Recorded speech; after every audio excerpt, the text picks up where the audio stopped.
Hey guys, welcome back. And if you are new, hi, I am Zarissa and I am the host of LeBlanc Library Podcast. So we are back like we never left. And it's funny to me, but today we are going to be talking about A Court of Frost and Starlight by Sarah J. Maas. We're doing a recap, but before we continue on, we have a sponsor today. It is no other than Ana Luisa Jewelry, and they sent me some really cute pieces. Mother's Day is around the corner, and they sent me some pieces, and I hope it gives you an idea of what to get your mom or anyone that's like a mom figure in your life. Or if you're a mom, buy you something, girly. Okay, so the first item that we got is this. Do you see it? It is Ocean. That's the name of it. If you want to purchase it, I'll also put it on the screen for you guys. And it looks so cute. This is perfect for summer as well. Say your mom is going on a vacation, okay? Or you, as a mom, are going on vacation. This is perfect. This is a great gift to give. You know what's funny? The jewelry that I have on right now is also Ana Luisa, so it's funny. This bracelet, this necklace, this heart is also Ana Luisa. But this is what it looks like. Oh my goodness. That is too pretty.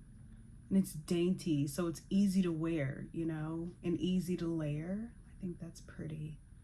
Very nice, very nice. Oh my God, the heart fits right there. That's pretty.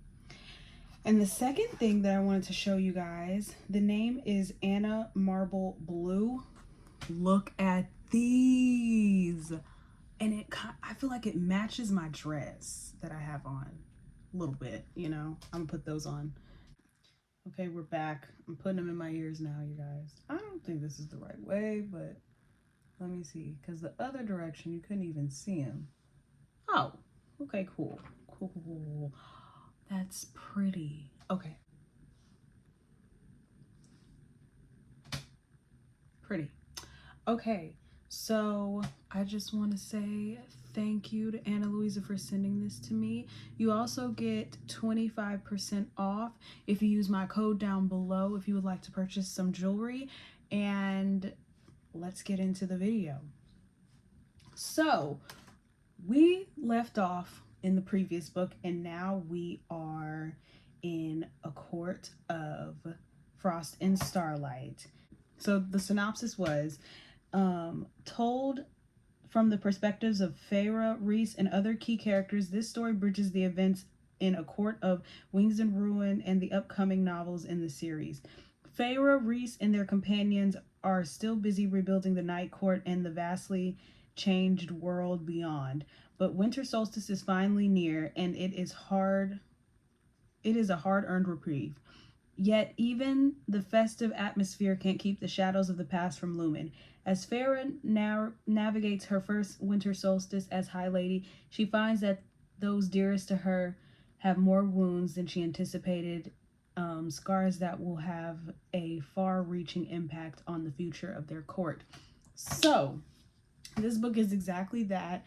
It's very short, and it's a recap on what happened, or not what is it, it's some of what happened and what is to come, and it's just kind of the aftermath of everything, because as you know, in the book before, it was a giant war and they prevailed. So this is life after the war, the what's next. So what is next? Having a moment.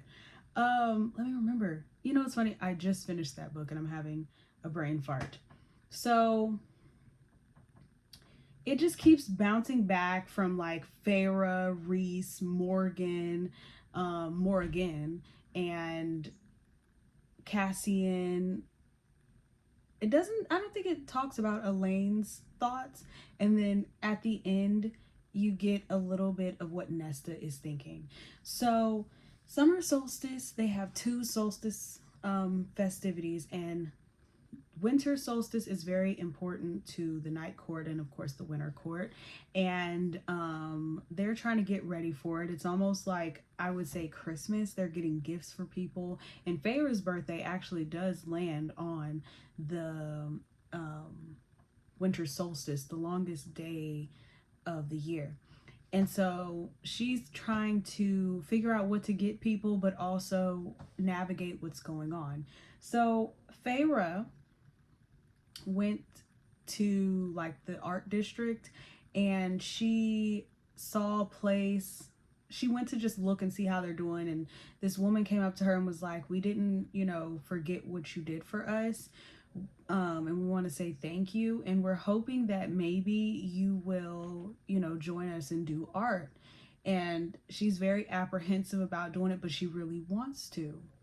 And while this is going on with Feyre, Rhysand is trying to like, even though the war is over, there are other things to worry about. Like, Hybern may be done, but other people might want to try to raise in power or change. Like, they're already having issues from the Autumn Court trying to expand, and he is going to have to talk to Tamlin. And we all know nobody likes Tamlin. So Rhysand goes over there and talks to Tamlin, and it didn't go well. It didn't go well at all. He ripped Tamlin a new one, and after that he came back and he was like, yeah, I didn't do right. I did horribly. It wasn't good. And Feyre was like, well, it's okay. We all make mistakes. So after that, what else is going on? Amren got a little boo thing. She's with Varian, and she's trying to adjust to her body, having a human, fae body that pees and expels toxins from the body. And then also, what's going on with Morgan? Morgan still hates her dad and Eris, and we actually get a glimpse of what happened to Morgan as to why she hates them so much. And that's what they did was pretty vile. Like, she lost her virginity to Cassian, as you know, and they nailed her uterus. Like, they tortured her and nailed her uterus for that and left her there. And the reason why she hates Eris so much is because Eris just left her there. Like, him and his people found her, and instead of helping her out, he was just like, just leave her there, because if we take her, she will be our responsibility. And it was like, oh wow, I see why she hates him a little bit. You know what I mean? And Rhysand is trying to like figure out how to keep the peace, how to juggle everything. It's just a big recap. Like, I feel like I'm not explaining it well, but it's literally just everybody kind of running around worrying about all this stuff while trying to do winter solstice things. And then also they're trying to get Nesta. So this is the big one. They're trying to get Nesta to kind of like, come on. It's a couple months post-war, and Nesta refuses to come around. She chose to get like the most gross apartment she could across town, far away from her family and friends, and Cassian. And then she just stays at the bars all the time, and she's over here taking home different men and stuff, and she just refuses to really deal with anyone. The only person that she talks to, which I wouldn't even say talk, the only person she visits is Amren. And so it's kind of like, okay, will she come into winter solstice? And she doesn't want to talk to anybody, and anytime someone talks to her, she is like the meanest person, the meanest. She's like, why are you over here? Look, I don't want to sing Kumbaya with y'all. And then like everyone's trying to give her space because they're like, oh well, the war affected her, her father passed away in front of her eyes. Like, she has a lot to unpack, but she's being a butthead, okay, and for lack of better words.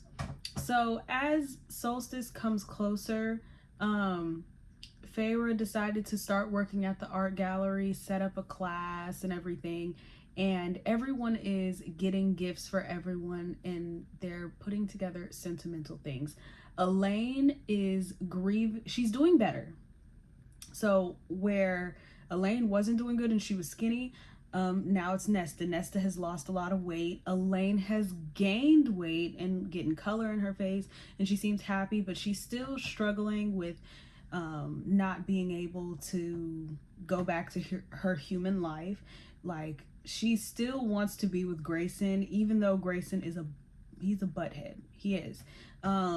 She just is still mourning that was the person she was supposed to marry, and that's the person she loved.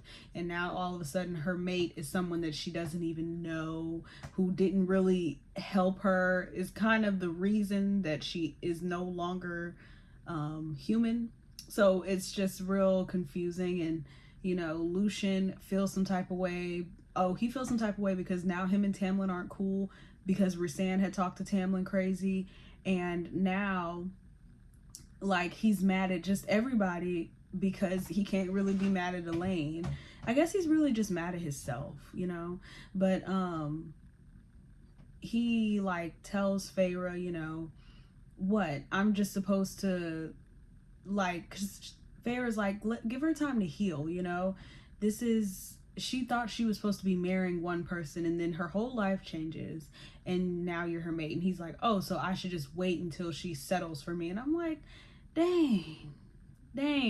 She's like, that is not what I mean. And I'm like, right, like, how would you feel if you thought you were about to marry somebody and your life completely changes, and that person is no longer going to be a part of your life and doesn't want to be, even if it's not your fault what happened, and you're like, oh, by the way, here's your new person that you know nothing about, and actually is kind of the reason why you're in this situation in the first place.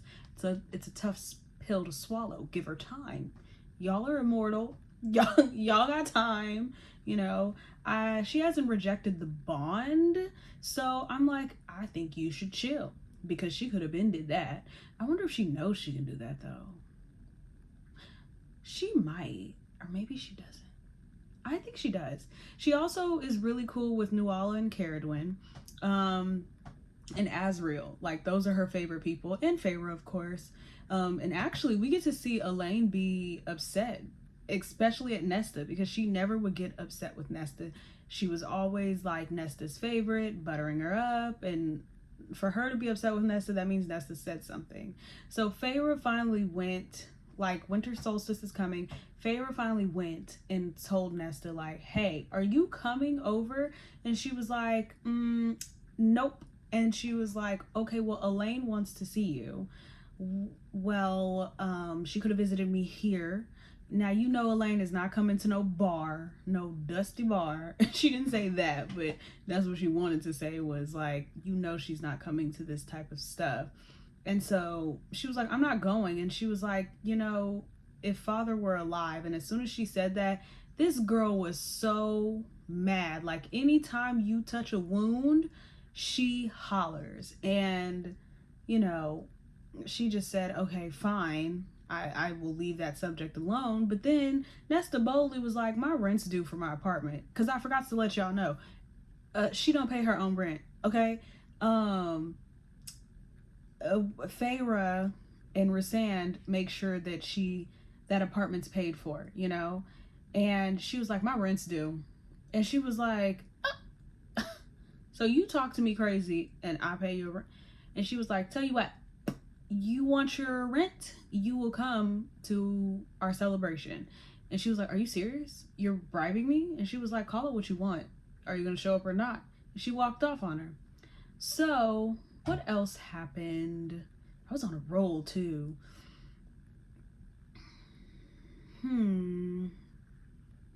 Rhysand gave her, I think this is the morning before solstice. the morning before. And Rhysand gave Feyre a gift. He gave her a sketchbook. That was really cute. And then him and Cassian and Azriel went snowball fighting. It's a tradition since they were boys. I think that's adorable. And later on, oh, I forgot to tell y'all, Lucien had a conversation. Oh, he had a conversation with Feyre about, well, your mate was wrong for kicking a wounded man while he's already down. And Feyre relayed that to him. So what he did was he went back to Tamlin, because Tamlin is no longer cool with Lucien. Like, he kicked him out. And that was probably the only person that was going to help him in any way. And he kicked him out. And so he went over there while I think Feyre was sleeping or something, and was like, hey, like, he tried to help, you know, and like, you could tell Tamlin was really sad. He was like, do you think she'd ever forgive me? And then he was like, he didn't say anything, but he felt the vibes. He was like, probably not. And then he was like, do you think you could forgive me? And then he said, well, I never got an apology. And if you don't remember, the reason why Rhysand and Tamlin are not friends, they ain't cool, is Tamlin knew that his dad, Tamlin's dad, wanted to kill Rhysand's mother and sister. And Tamlin gave the information for that to happen. So he is the reason that his mother and sister passed away. And he was there. I don't think he put hands on them, but the point is he led them to that. And that is why Rhysand's mother and sister are dead. So and then also Rhysand ended up, I think, killing... Did Rhysand kill the dad? No, Rhysand's dad killed Tamlin's dad, and I think Tamlin ended up killing Rhysand's dad. And yeah, basically Rhysand has not forgiven him. And honestly, same. Oh, wait a minute. Am I missing something? No, that's what happened. Okay. So Rhysand's dad, what he did was he did kill the king, which was the whole point, like, you know, but then he went after, I think, Tamlin's mother as well. I don't know if Tamlin also had a sister. I don't think he had a sister. I think he ended up killing off Tamlin's brothers and Tamlin's mother, and Tamlin ended up killing his dad. And you would think that it's even Steven, but it's not. So it's not. Because at the end of the day, I think him and Rhysand were at one point cool. And Rhysand really thought they were cool, so to be betrayed that way, you know. And they both ended up becoming High Lord because of that situation. So he went over there and he was like, well, you never gave me an invitation. And apology. And he was like, would it really do anything? I don't think it would do much. And so Rhysand, like, starts cutting up preparing food for him. He's like, you need to eat, we need to keep you alive, you can choose to die later, we need you to enforce your walls and actually do what you're supposed to do, okay? Eat. So I have a feeling that Tamlin is not out of the picture, okay? He's gonna be here. And I guess now people got to nurse him back to health, even though his decisions led him to here. But, you know, that happens. You know, grace has to happen, even for people that we don't want to give grace to. So he does that. And then it's the day of solstice where everyone is giving each other gifts.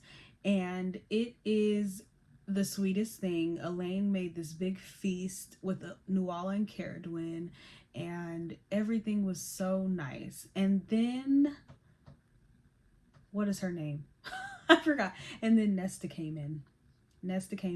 Now, she played nice. She played nice as much as Nesta knows how for the whole thing. She stayed for the whole little solstice thing. She got a gift from Elaine. She just, you know, sat there.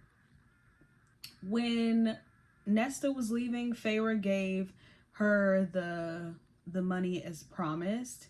And I kind of wish that Feyre didn't do that. I mean, I know she promised it, but I think she should have had Nesta bring it up on her own, like, hey, can you give me the rent? Like, what Feyre wanted Nesta to do, it's not Nesta's style to go, you know what, keep it, I'm gonna move in. She would never, okay? That's not her style. That's more of Elaine's style. She already feels like crap, probably that she needs money from her youngest sister. Um, but, Feyre giving her the money, like as soon as she walked up to um, Nesta, she was just like, here you go, as promised. Nesta took it and just walked off. And I'm like, I have a feeling that, like, maybe if Feyre didn't just dismiss her in that, well, because she was leaving on her own, but I just have a feeling that taking that check or being given to it felt transactional. You know what I'm saying? Like, okay, well, I stayed, and I may have felt out of place, but you know it was still a decent night. And then you get given the check, and you're like, oh right, I only came here for that in the first place because I ain't shit. I feel like that's how she felt. And Cassian tried to like talk to her, and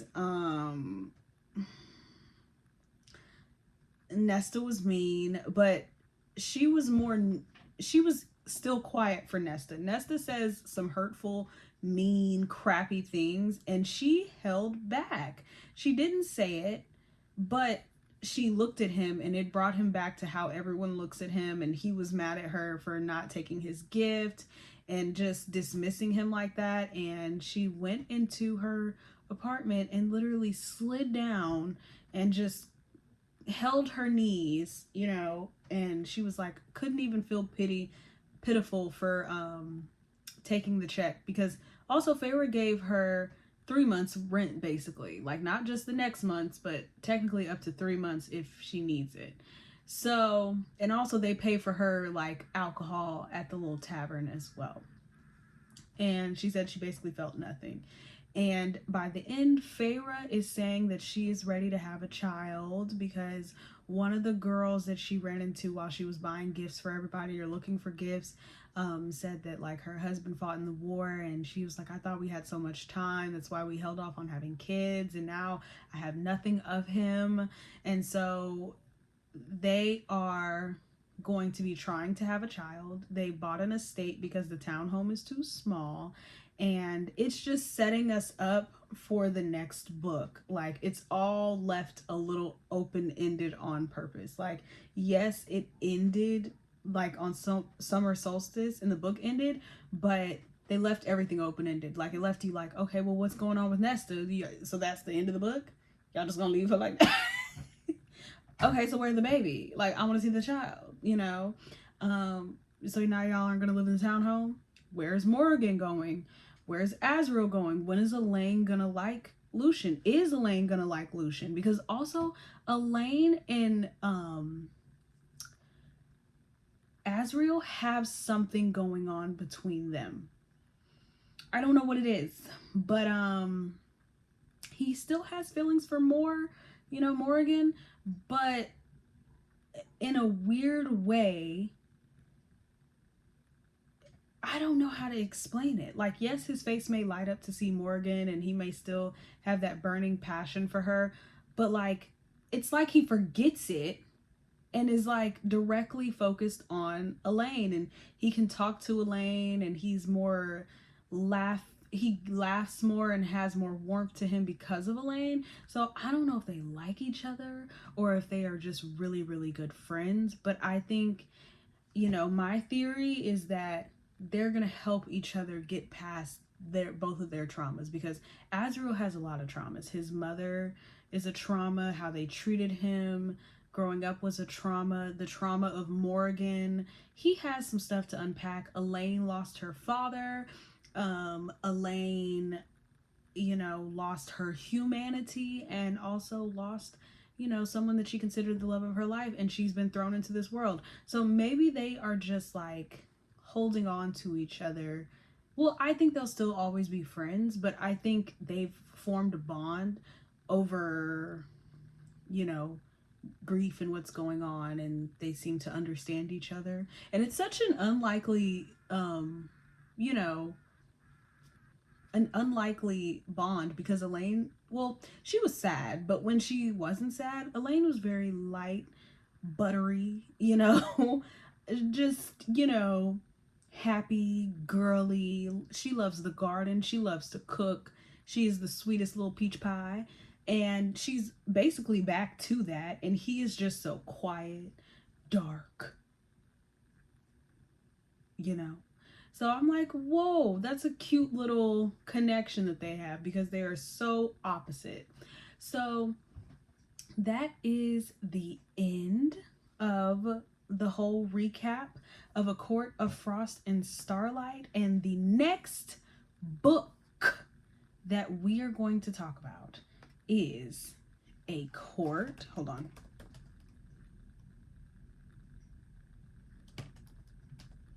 Okay. We're going to go ahead and finish this out, even though I don't want to tell you this. Can I give you a spoiler? I'll give you it at the end of that one. I'll tell you, but we're going to go ahead and segue into A Court of Silver Flames by Sarah J. Maas. That is the next book, and it is a big one. It's a thick book, and I'm going to read you the synopsis of what it's about. Okay. Ooh, it says Sarah J. Maas's sexy, richly imagined series continues with the journey of Feyre's fiery sister, Nesta. Nesta Archeron has always been prickly, proud, swift to anger, and slow to forgive. And ever since being forced into the cauldron and becoming High Fae against her will, she's struggled to find a place for herself within the strange, deadly world she inhabits. Worse, she can't seem to move past the horrors of the war with Hybern and all she's lost in it. The one person who ignites her temper more than any other is Cassian, the battle-scarred warrior whose position in Rhysand and Feyre's night court keeps him constantly in Nesta's orbit.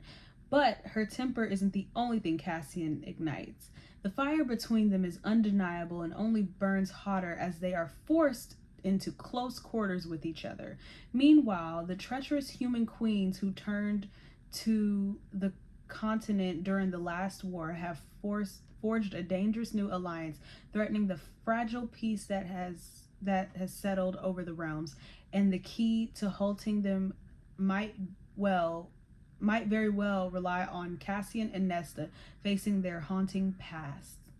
Against the sweeping backdrop of a world seared by war and plagued with uncertainty, Nesta and Cassian battle monsters from within and without as they search for acceptance, healing in each other's arms. Bum, bum, bum. Did Sarah write this herself? Latest news. Look at me. I'm being nosy. I'm nosy. I'm on Sarah's, I'm on her, book thing. Her website for all her books. A Throne of Glass. Oh, this... Should I get into her other stuff? Maybe so, being that I've already, spoiler alert, read. I'm pretty up to date on both series. This is the only series that I have never delved in by Sarah J. Maas.